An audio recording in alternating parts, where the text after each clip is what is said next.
still largely work on the assumption that I'm going to be largely insulated from the worst of the impacts. I describe myself as being white enough, rich enough, and Western enough not to have to worry, at least right now. Climate change is killing people right now, and it's as important as the risk of collapse is. Even if it wasn't a binary issue, we can still phrase it in the context of, how many people do you want to kill as a consequence of economic growth driven by fossil fuels? I mean, that's it really. It's a question of degree as much as kind of discontinuous change. And I think, to be honest, there are significant numbers of influential individuals or perhaps even organizations that are perfectly happy with consuming a significant number of human lives in order to perpetuate economic growth. I'm Dean Walker, and welcome to the Poetry of Predicament podcast, a podcast for people brave enough to face humanity's challenges and problems, and most importantly, our numerous predicaments. The Poetry of Predicament is a podcast meant to inspire us to bring forth grace, beauty, and connection with the web of life in the face of a predicament-laden world. In this episode of the Poetry of Predicament podcast, help me welcome James Dyke. He's a senior lecturer at Global Systems Institute and member of the European Geophysical Union. He's also a professor at both Exeter and Southampton University, and he's the author of a recent article, "We've Created a Civilization Hell-Bent on Destroying Itself, and I'm Terrified." Welcome, James Dyke.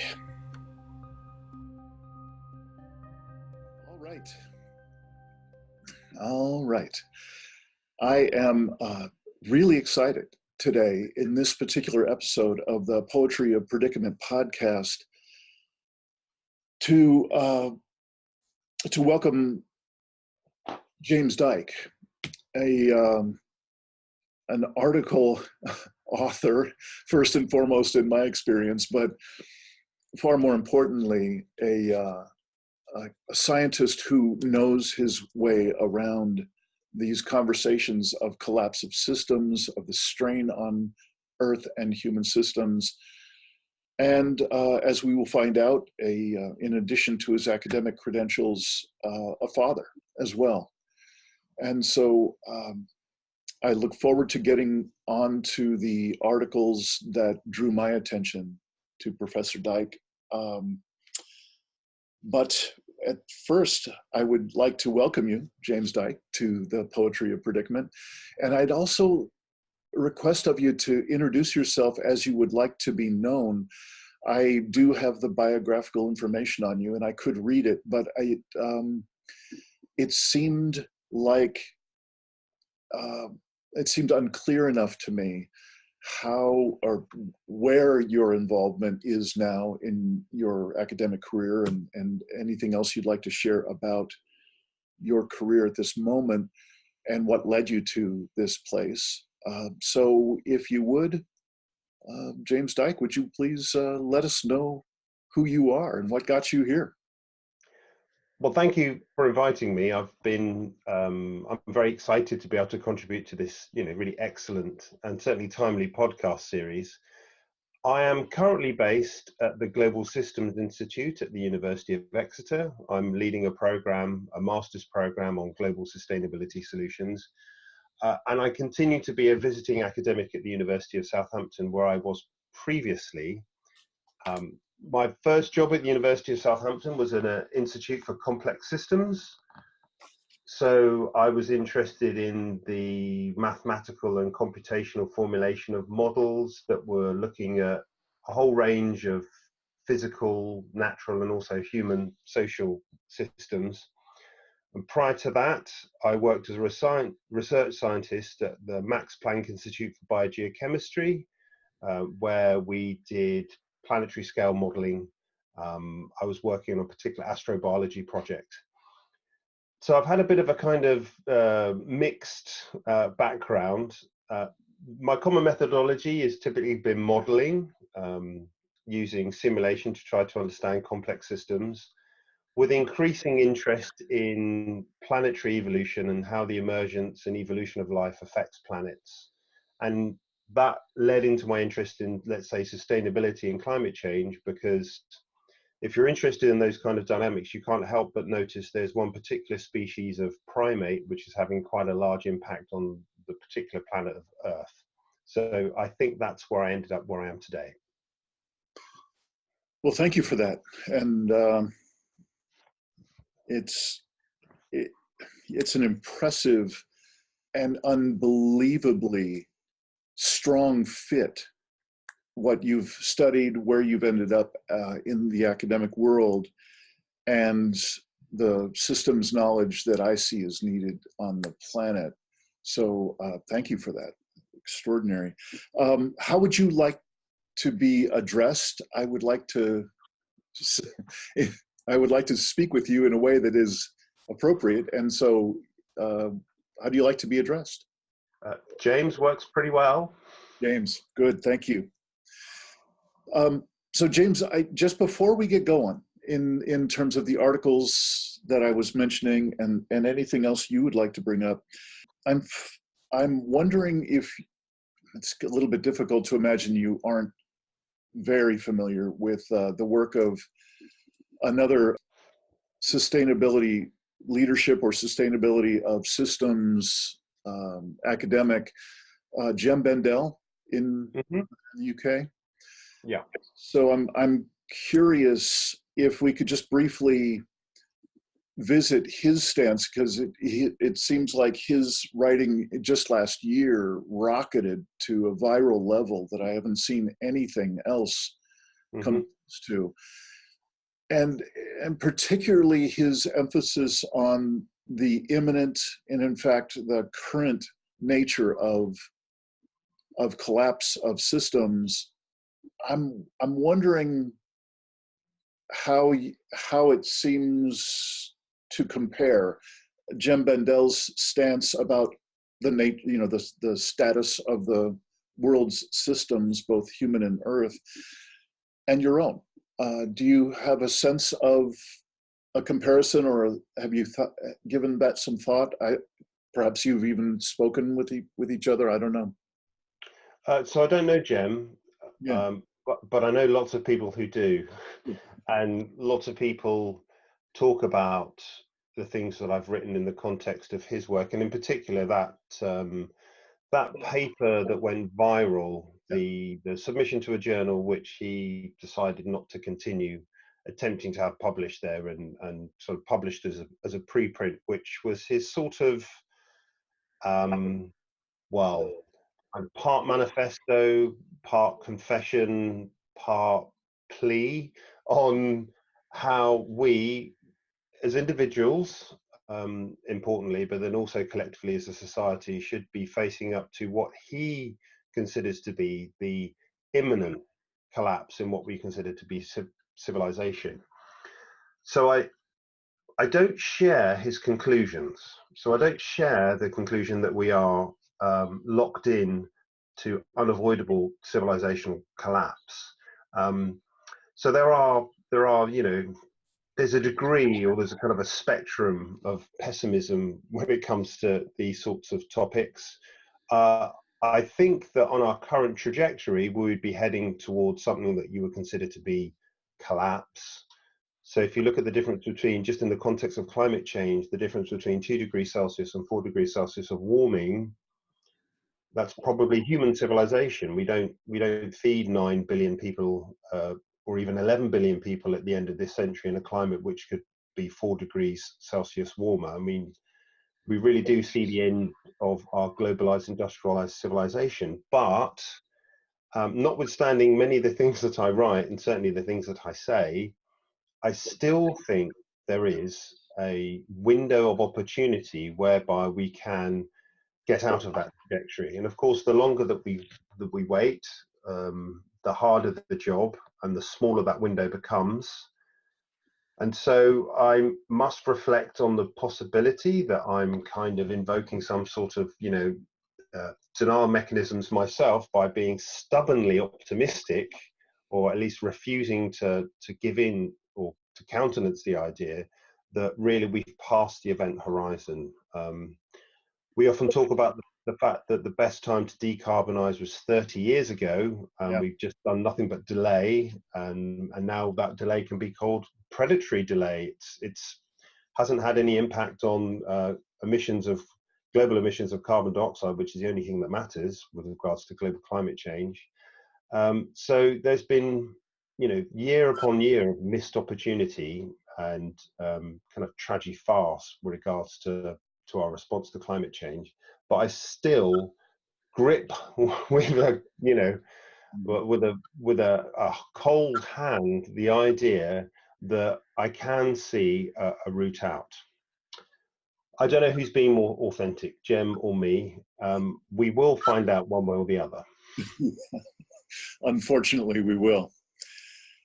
Well, thank you for that. I just had the pleasure of being with Jem and his partner, Katie Carr, in their first full-length prototype of a workshop about what Jem's coined as deep adaptation, the inner preparation that one might do to face the kind of collapse of Earth and human systems that we're already talking about here.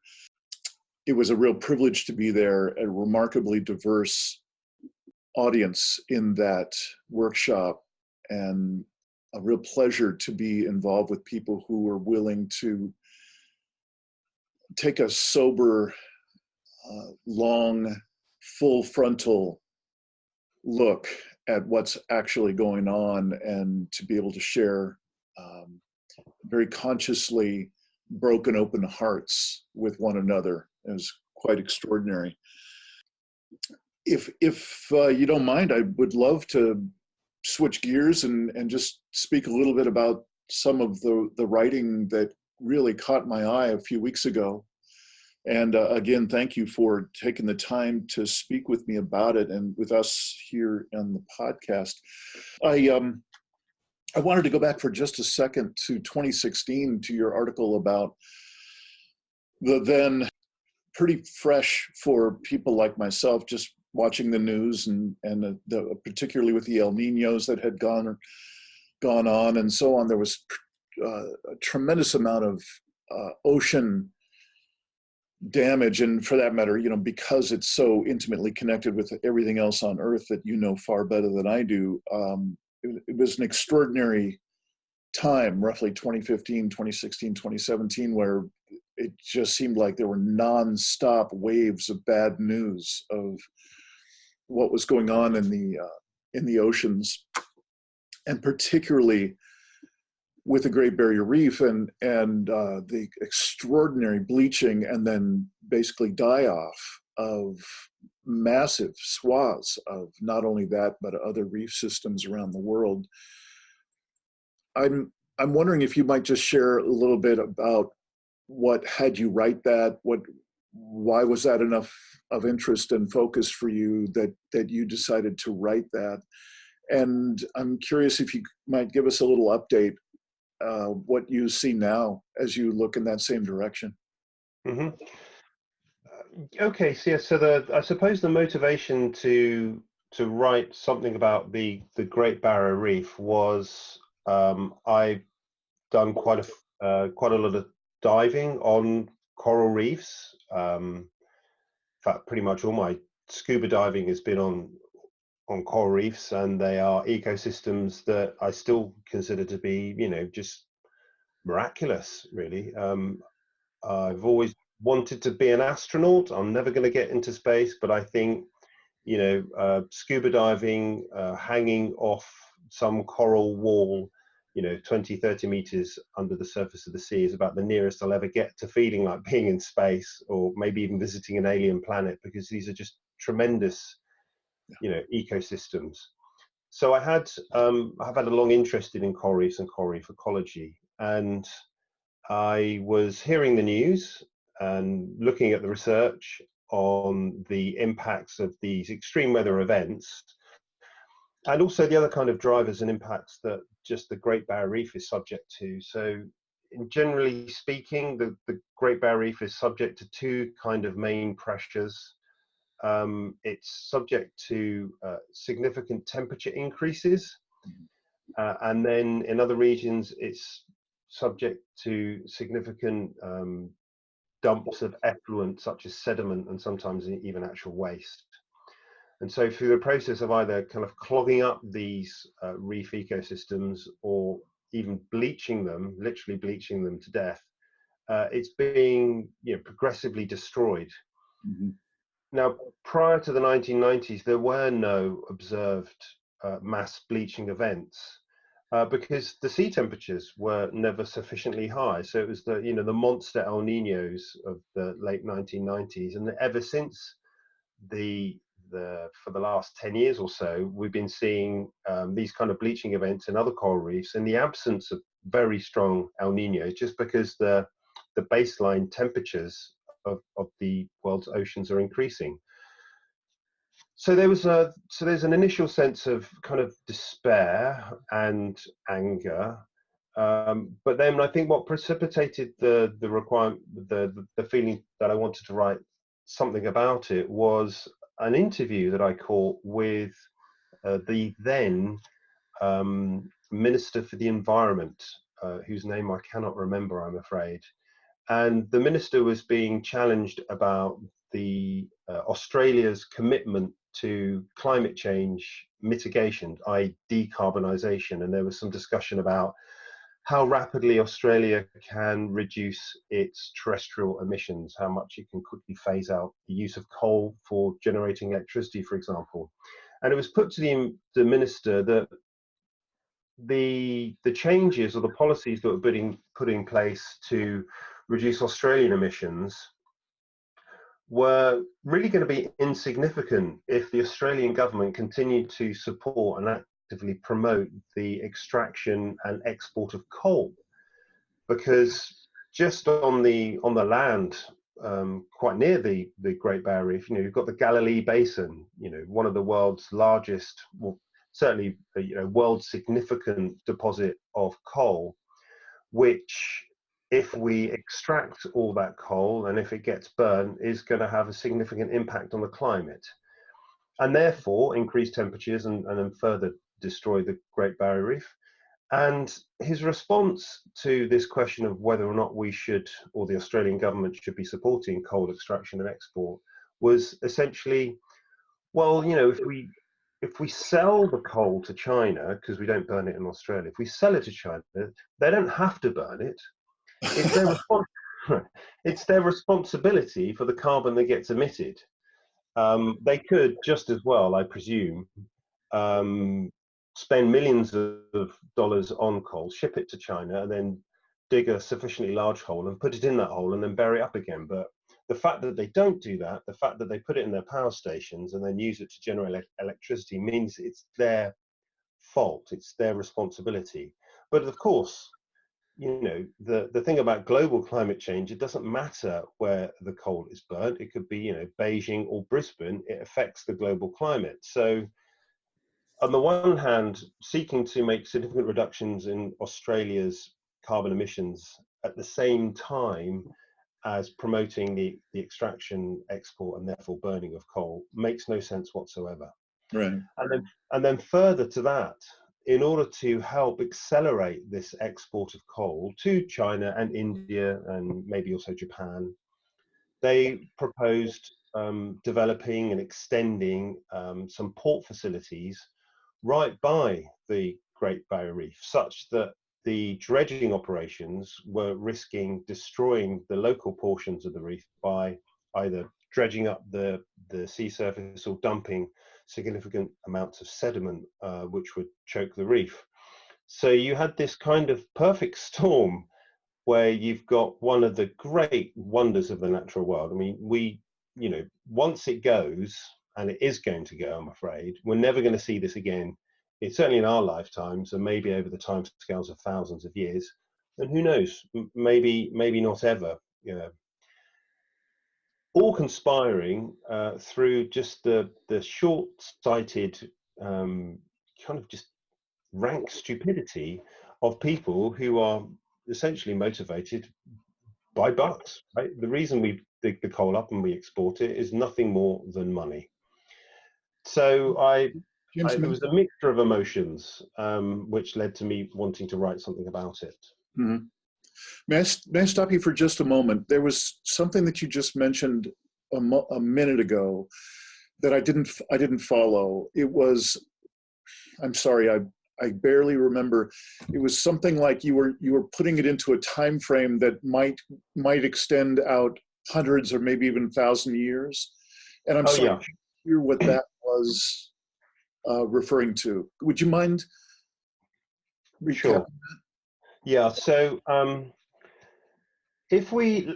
let's say, for example, that we immediately stop burning coal and oil and gas, and we reduce all the impacts on the Earth's climate, and there's going to be continued warming locked into the Earth system until, a few decades, and the ocean is going to take a very long time to respond to that forcing. But we could limit warming to 1.5 degrees Celsius or 2 degrees Celsius. Even then, the impacts that we've had on the Great Barrier Reef and reefs around the world are going to take decades to resolve themselves. So these ecosystems, through a process of ecological succession, I suppose, will recover eventually if we allow them to, or if we give them a little helping hand in places. Right. But the problem that we've got with, let's just say, the Great Barrier Reef, which I suppose is the most intensively studied reef, or series of reefs really, is that a bleaching event comes along, it decimates a significant fraction of the reef, not all of it. There are refugia, there are pockets where the coral can still persist. It can recover, but that timescale of recovery is going to be, years or decades. But then there's another bleaching event, or then there's increased sediment load, or there's a particularly damaging storm. So it's this kind of death by 1,000 cuts. And what we're at risk of doing is it producing so much impact on these reefs that they will never recover. They will transition to other ecosystem states which are, largely algae, or in some places even rubble. Yeah. And once these ecosystems go, if we continue to warm the Earth's climate, then it's hard to see how they're going to come back over any kind of timescale that would be of interest to us. You could imagine maybe into the far, far future, thousands of years perhaps, the Earth's climate may cool again through various natural processes, and we could see the Great Barrier Reef recover. But I'm not sure for the first instance, I'm not sure what would be the actual process by which that would happen. And the more proximate issue is, as far as we're concerned, we've pretty much lost that for good. Yeah. Well, thank you for recapping. I appreciate that. And if you don't mind, I'd like to prod a little bit. I really don't mean to do any harm to the amount of hope or slightly brighter picture that you're holding so firmly onto. But I'm wondering, what is the impact on your hope quotient, on your ability to remain positive when you're interacting with that? I believe you said as a minister in Australian politics, how they justify the extraction and sales of coal, and which is literally taken out onto boats and taken out through a channel that's carved out of the reef itself.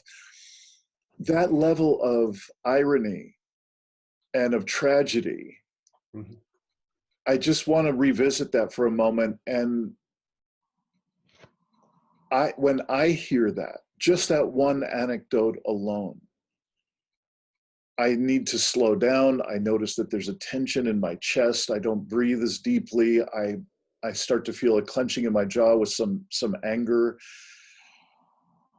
How do you hear that kind of reportage from someone who is obviously of huge influence in the human systems that are involved?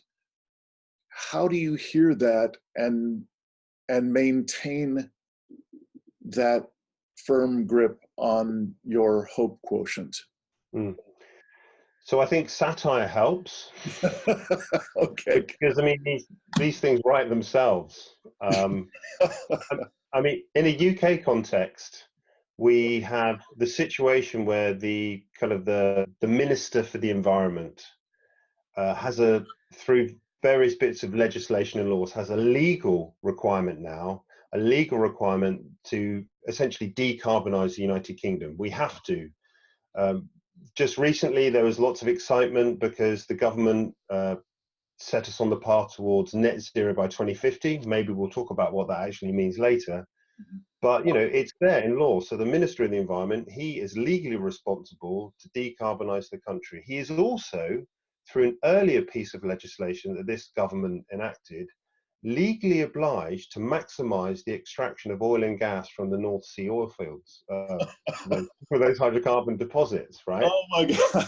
So you can literally look on the one hand, this one says I must by law decarbonize, and this one says I must by law do whatever it takes, and it's usually usually subsidies to the tunes of millions of pounds, prop up the fossil fuel Yeah. extraction industry within the UK territorial waters, right? Yeah. Now, when you point this out to people, you do get sometimes answers remarkably similar to the one given by the Australian Environment Minister, because well, we export that oil or gas, we're not using it, and these things are not atypical. I mean, if you look at Norway's got one of the most progressive climate policies now, and it's divesting its sovereign wealth fund, one of I think the biggest sovereign wealth fund in the UK from fossil fuel interests. It has tremendous clout and impact, and most of that wealth was generated by the extraction of oil and gas, and it is still one of the world's major exporters of oil and gas. So that all these kind of tensions are unavoidable because we've largely built our civilization on hydrocarbons, on fossil fuels. We still generate wealth by burning coal, oil, and gas. We still, therefore, have a political system which is literally powered by fossil fuels, and a system, consequently, that will kind of do everything it can to wriggle and squirm and avoid the ultimate issue, which is decarbonisation. Because it's still the case, at least in terms of perception, that decarbonisation means degrowth, and degrowth is the one thing that a grown-up politician cannot even countenance. Right. Yeah, exactly. That's why I named my book The Impossible Conversation, was exactly that there was no way we were going to slow down, much less stop, any portion of the business as usual human operating system. James, may I shift us? My eyes are on our very limited time together, and I'd love to spend, all day speaking with you, but I'd love to shift now, if I may, to the what I keep calling the "I'm terrified" paper. We've created a civilization that is hell bent on, I believe it's on destruction, on self-destruction, and I'm terrified. And that's it was reprinted in a number of different journals and online providers. I happened to pull it down from Degrowth, Desmog blog, which is all about degrowth. And I'm drawn right into whereas before, just a few moments ago, we were talking about the political and the corporate stances and the kind of cynical foundation underneath both that I think you described very, very well. You started out that this most recent article speaking about your conversation with someone from the IPCC, and you asked them, where are we headed? What do you see out ahead of us in terms of global average temperature rise? And you express some shock at what their response is, knowing full well that this is a representative of one of the most conservative scientific bodies on the planet, running terrified themselves from ever being called alarmist and so on. So in this relatively intimate moment, non-public moment, they're answering what sounds like, quite honestly, uh, something along the lines of, well, we're going to hit 3C, 3 degrees Celsius above pre-industrial baseline. And you ask, but what about the many millions of people directly threatened? Those living in low-lying nations, the farmers affected by abrupt changes in weather, kids exposed to new diseases. He gave a sigh, paused for a few seconds, and a sad, resigned smile crept over his face. He then simply said, "They will die." So that's a different component of our global human systems, and a particularly influential one, the IPCC. And your very knowledgeable conversation, with a peer, and them opening up in a ridiculously honest way. Can you say anything more about that interaction, or what sparked you to then write that full article? Well, in the context of that article, I thought it was important. I thought it was a nice way to start because it sort of did mark the start of much more interested in climate change and sustainability more generally. Because I think until that point, I was still of the opinion that yes, the challenge is enormous. Nobody's really got a plan. Our performance thus far has been completely pathetic, but someone somewhere must know what to do, right? I mean, there must be, there's lots of clever people in the world. Yeah. Someone's got a plan, right? And when I had that discussion, it made me realize that, well, okay, yeah, there are plans. There are things that the IPCC reports on. There are, there are conference of the parties meetings, and there are declarations and commitments to, and none of that has stopped the seemingly inexorable increase in the amount of carbon that we emit every year. Mm-hmm. None of that seems to be anywhere close to decoupling the narratives of the stories we tell ourselves about what our civilization is for. There is just no evidence that we're making anything like the kind of changes that we need in order to avoid something like dangerous climate change. And since that conversation, I've had many others, and the baseline of where we think we're heading in terms of warming only ever seems to go up. The rate of change at which we are witnessing the climate respond to our forcing only ever seems to get faster. The degree of surprise in scientists or climate scientists at various, just lately, the rate of the melt of ice in Antarctica. In the first instance, okay, that's surprising because it seems to be exceeding anything that we thought, and just further demonstrates that we really don't understand how this very complex Earth climate system works. And so, there could be significant underestimates of where we're heading. So now I'll have conversation with people who say, they would be happy to stick at 3 degrees. If we could make some kind of, deal with the devil, or some kind of trade-off somewhere, given what's happening, given where we're going, yeah, I'd stay at 3 degrees, please, because sometimes it looks as if we're heading well north of that, north of 4 degrees Celsius. Yeah.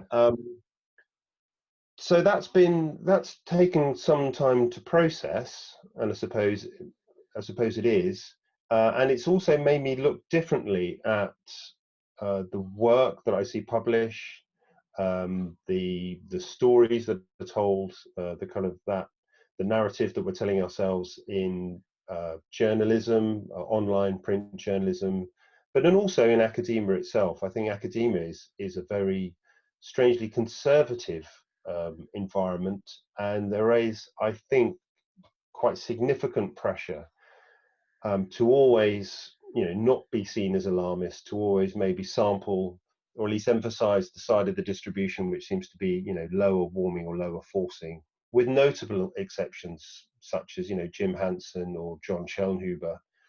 Um, yeah, so that's what started me off on that. All right.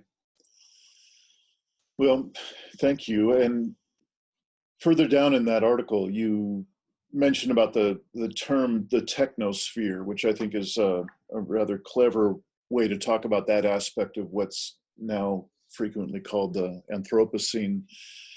Our ability as a single species to literally change the course of the entire trajectory of the planet and the biosphere. It's extraordinary. And at one point you mentioned our fraught relationship with growth. How growth is really at the center of the entire human operating system as we know it. And you also are talking about what sometimes is called the runaway aspect of our impact, whether that's economic or that's environmental or it's specific to climate change. You were mentioning a part of that, and if I may, I'll just read another bit to go to the next place. Is if growth is the problem, then we just have to work at that, right? This won't be easy, as growth is baked into every aspect of politics and economics. But we can at least imagine what a degrowth economy would look like. My fear, however, is that we will not be able to slow down the growth of the technosphere, even if we tried, because we're not actually in control. So that again, that tipping point of runaway growth or runaway aspects of our impact. I just made a note in my version of the article here that this just seems a half step away from what Jem Bandel speaks about in terms of the imminent collapse. And to be, full disclosure, in that workshop that I just returned from, Jem opened up the workshop with his most recent sharing of what he's seeing.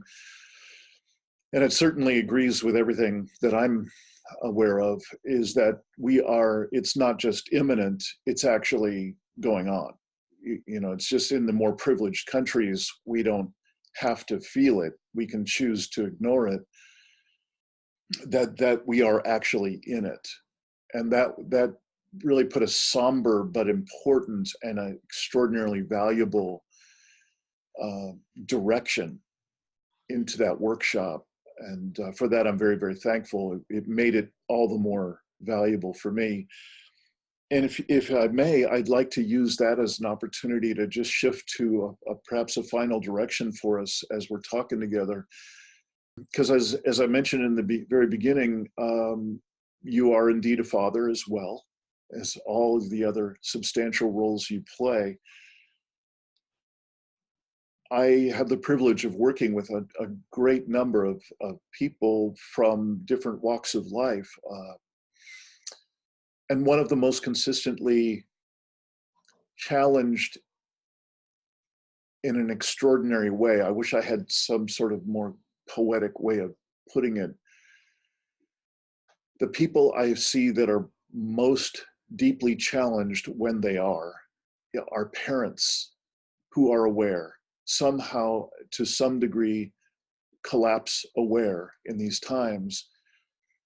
And they're not only struggling with how to integrate this unraveling of the very fabric of our human operating system in their own system, in their own realization of what it is to be alive.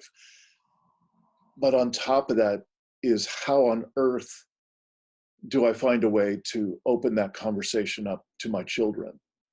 So I'm curious if you would share with us anything that you've seen in that process, because you are obviously one of the most aware people on the planet of these systems and the extraordinary existential challenges to them. How do you hold that? Hmm. So I suppose I see in those darkest moments those dappled rays of hope, Mhm. because the one of the points where I think it was around about 2011, a bit before, when I was kind of teaching on climate change or system change and sustainability, and I've been doing other teaching previously, and I realized that when it came to something like climate change, we always like to think that we refresh our slides, and every year the material is completely new, and well, we try, but there was a kind of a segment on climate change where the only thing that was different was the amount of carbon dioxide in the Earth's atmosphere, and it was only ever low. The number just only ever goes up, right? International meetings come and go, presidents, governments come and go. It's this.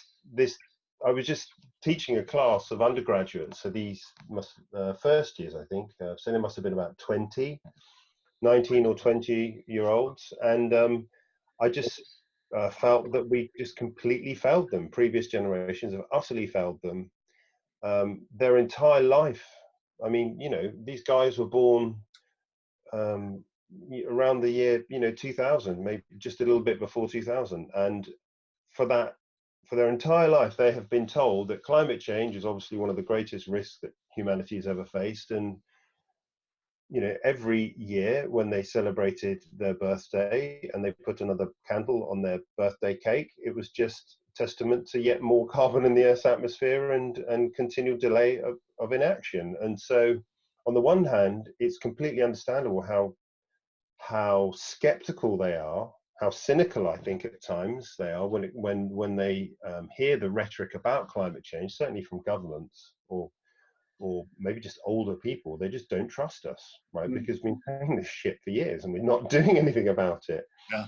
Yeah. Um, so that was one revelation, and then obviously, having children myself, you want them to have a life that was, better than yours, and to have just or at least just the same opportunities. And climate change threatens to literally wash away pretty much everything that we care about, and it seems insane to struggle and work hard to amass material possessions with the hope that you can bequeath that to your children to give them a head start in life, when in the process of doing that you're going to bequeath them a dangerous climate which could actually threaten not just their livelihoods but their lives.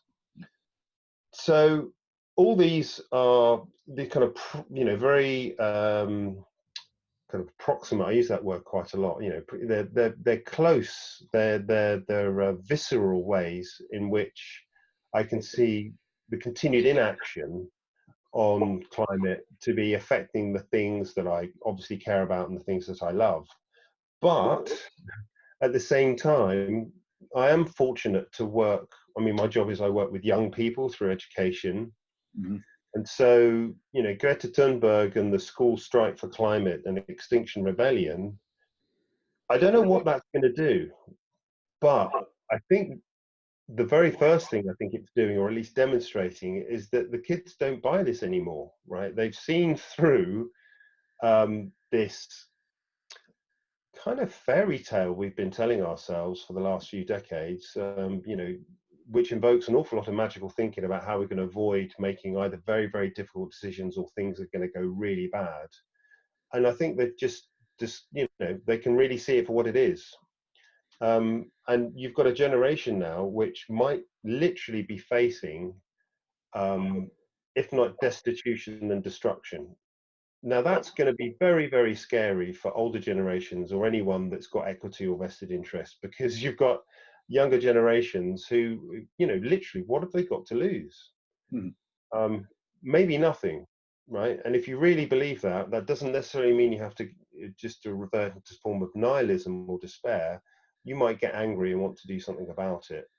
So in the end, and strangely, in the absence of something systemic like that, something as radical and also potentially quite frightening, I can't see how we will ever change on our current trajectory. How, you know, the kind of endogenous change that people talk about with regards to our abilities to decarbonize, I've just become completely skeptical about. Really, it's these transformational, radical changes. So, you know, somebody like Rupert Reed talks about it's the end of our civilization as we know, because it's either going to collapse or it's going to have to reconfigure itself in such a way that it's not really going to look much like the civilization that we've had for the past, you know, few hundred years since the Industrial Revolution and the, you know, the primacy of the Europe and North America.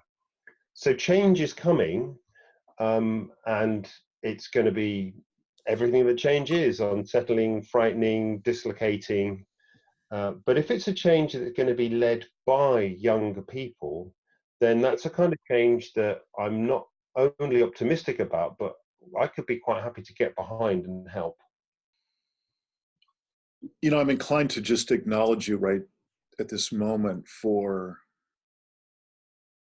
the extraordinary difference that I could see you making, given where you've positioned yourself. And I'm so thankful to have a sober voice like yourself, right where you are, doing what you're doing. So thank you for that. You know, I guess I'm just curious at perhaps the next level, looking out from this point right here, not just in this interview, obviously, but just in this day, in this time, in this extraordinary chapter of human history, and what you've just been sharing, and what got my attention in your articles. How do you foresee being changed, being further changed by what seems to be an inevitable kind of parade into the more negative or collapse oriented or doom and gloom oriented outcomes? How do you see yourself and your own family life, your own professional life changing? Hmm. Or does it stay the same? Yeah, it's a good question. It's one I do think about because, yeah, you want to provide and protect your family, provide for and protect your family. Doesn't matter how altruistic I might think I am.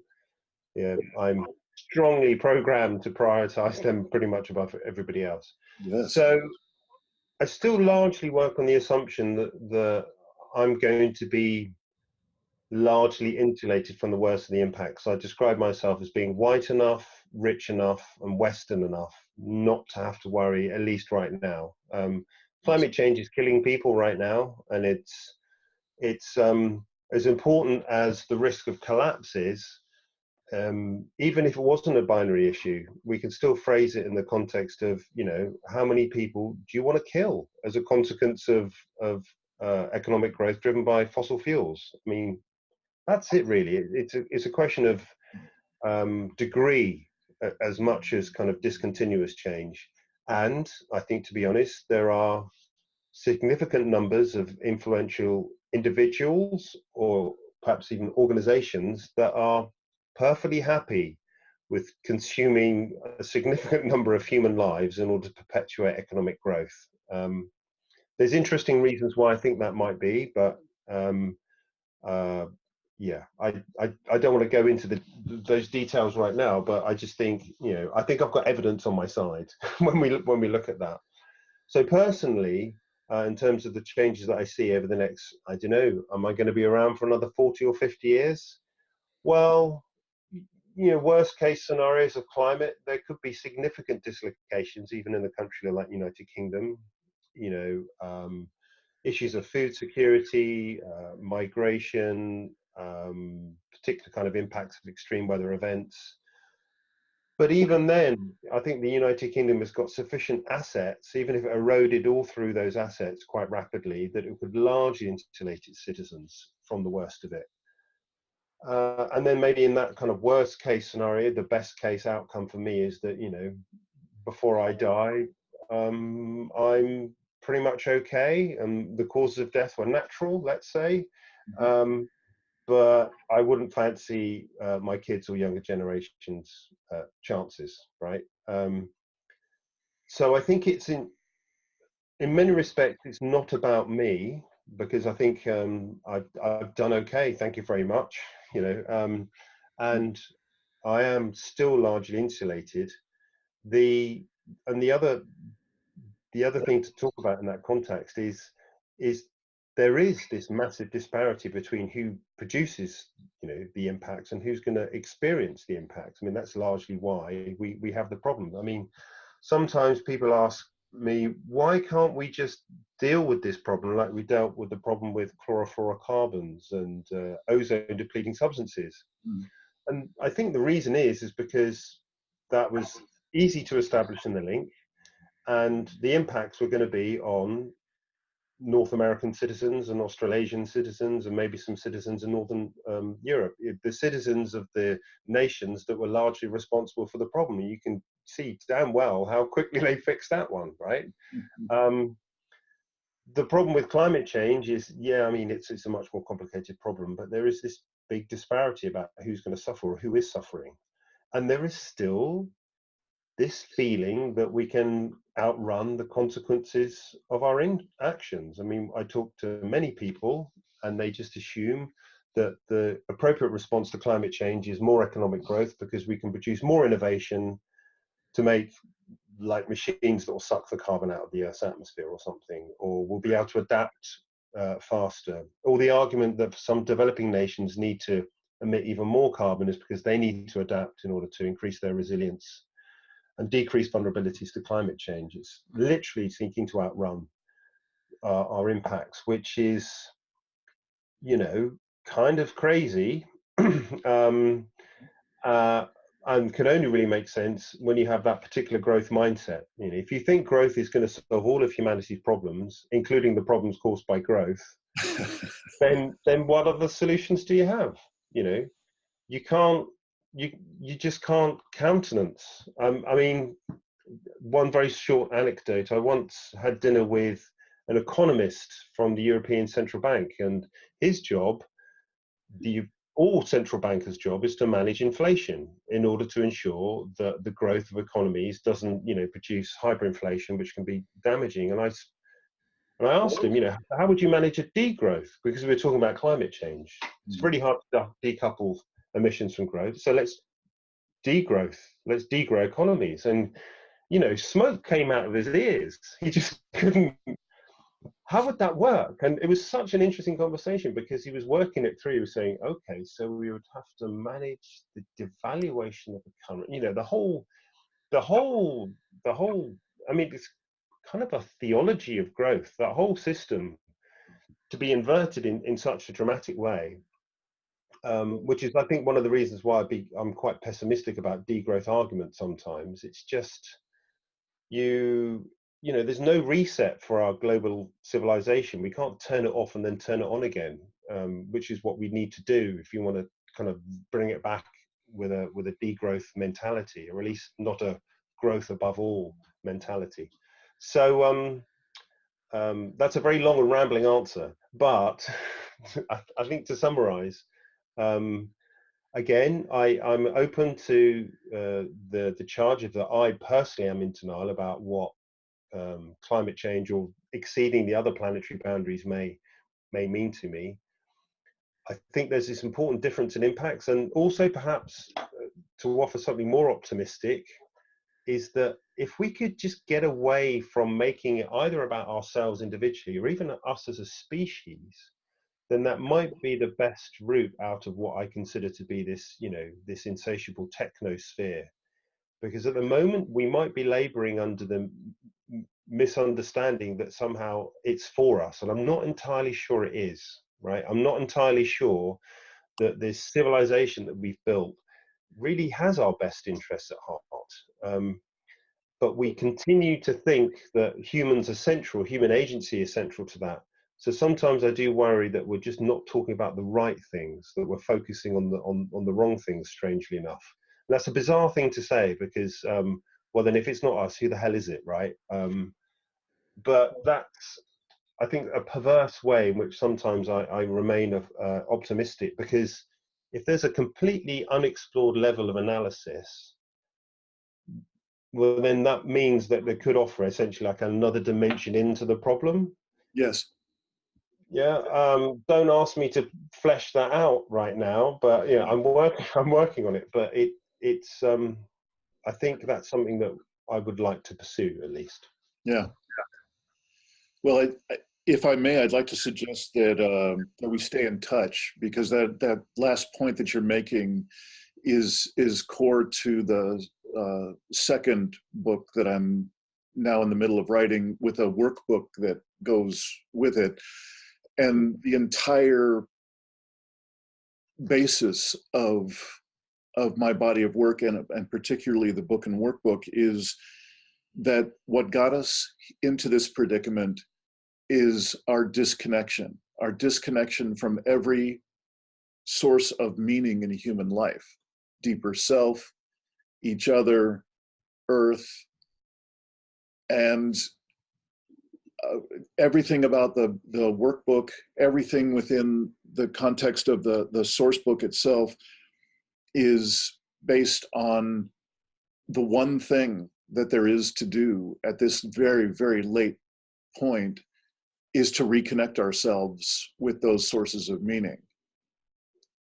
And that, I'm asserting, is exactly the kind of mysterious zone where, if we're going to find a different access to some more positive future, it's going to be there. It's going to come from a reconnection, a significant reconnection with our own deeper inner wisdom, our ability to be in right relationship with other people, and most importantly, perhaps, our ability to be in right relationship with the earth itself. So I hear you. It's, to me, I was hearing a real resonance with what I'm just sharing with you now. And I wouldn't say that that's what gives me hope, because if you ever get around to reading either of my books, you're going to know that I have a very difficult relationship with the word hope in general. But it is a place where I find immense grace. Mm-hmm. Grace has nothing to do with the maintenance of our existing human operating system. Grace seems far larger, and having nothing to do with my personality, your personality, and so on, but having to do with that which infuses life with its beauty in each moment. So I so appreciate the way you just wrapped that up. And I know that it's a hard part of the topic that might go just a little bit more. I don't know how these conversations go for you, but it seems like you've been very generous, and being in your willingness to share some of the more intimate side of your life, and what you see professionally with such vivid clarity, and then how that fits into matters of the heart for you. So I really thank you for that. And I thank you for your work, and for the humanness that you bring to the conversation, easily the most important conversation humanity's ever had to face. James Dyke, I'm wondering if you had one more minute to leave people with a final message of any kind. Mm-hmm. What might you like to say? Well, okay, put me on the spot, why don't you?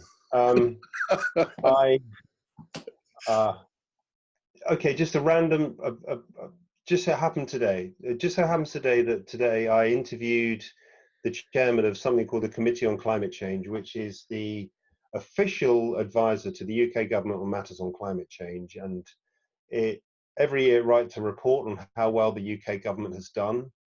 And it kind of lays out the pathway with recommendations about how we're going to decarbonize the country, and it's a farce. It's the last recommendation. The government has implemented one of the 26 recommendations that it has to, and somehow the UK gets held up as, you know, this beacon of hope of decarbonisation, because it's got this very, very ambitious plan to decarbonise completely by the middle of this century. And I just think it's largely hype and it's bunk, right? So why would I want to leave your listeners with that? It's because I think there's increased interest in really interrogating these stories that are being told in the media. It doesn't mean to engage in conspirational or conspiracy theory or conspiracy ideation or something. Just we need to very rapidly and urgently and with great forensic skill and with passion interrogate these stories and hold them up for what they are, which is essentially predatory delay. It's fossil fueled states doing whatever it is they can to just hold up just that another year longer, just another week, just another month, because they have all the reasons in the world, they think, not to respond to this climate challenge. And this is a job that we can all do, and we can support those who are trying to do it. What difference that's going to make, I don't know, but you know, we have to change the record. We have to change the music that our civilization has been playing, and that's a job for pretty much everyone. So I'm always a champion of something called polycentric governance, the idea that governing complex systems just doesn't happen because a bunch of people, typically white men in a boardroom, decide what rules to enact. Yes. It happens because we all have a role to play. So become engaged, become even more engaged. I can't think of anything more important to do with the rest of my life. Whether or not we make it, I don't know. But at least I'll know at the end of my life, I did everything that I could. Yeah. Well, James Dyke, I, again, just want to thank you for opening up your expertise, your history, your body of work, and even a bit of your family life, and of course, your orientation to... Speaking of family life, what did I say about the guys coming home? Say hello. This is Alex. Hey, Alex. Alex has just come back from diving. Yeah, it's good. Right, you can go away now. Oh no. Okay. I'll be 2 minutes, I promise. Yeah. Right, you got to close the door as well. Where are the apples? I hid the apple. Where are they? Leave them. I'll give you an apple. Sorry, we have to hide the apples. We get these really lovely vegetables, and the apples are just amazing. And I now have to hide them because within 3 days they eat all the apples, which is not fair. How did you put them up? I just went on that chair and took them. He's found the apple. That didn't work out very well. All right, guys, I'm doing an interview. Come on, Basil. Come on, give me 2 minutes. Is he in Africa? Go away. Shut the door. Say bye. I hid the apples. I thought they weren't going to find them, and he's literally got an apple in his hand. I thought I was being clever. Sorry. Okay. Well, other than that little interruption. Yeah, James, really, it's just been a pleasure, and thank you so much. I hope against hope that this is not our last chance to have this kind of conversation. It would be so valuable for me, and I'm sure for the people that watch this podcast. Thank you again so much for your generous sharing today. Well, thank you so much for the invitation, and yeah, let's keep in touch. All right. Thanks again. Good luck with the apples. Cheers. I will do. Right. Bye. Bye. Thanks for watching another episode of the Poetry of Predicament podcast, produced by Dean Walker and the Living Resilience Alliance, www.livingresilience.net. Also available on our website, www.livingresilience.net, is a wide array of articles, online learning series, arranging group and individual resilience coaching, and sign up for our every other Tuesday free support group that we call Safe Circle Calls.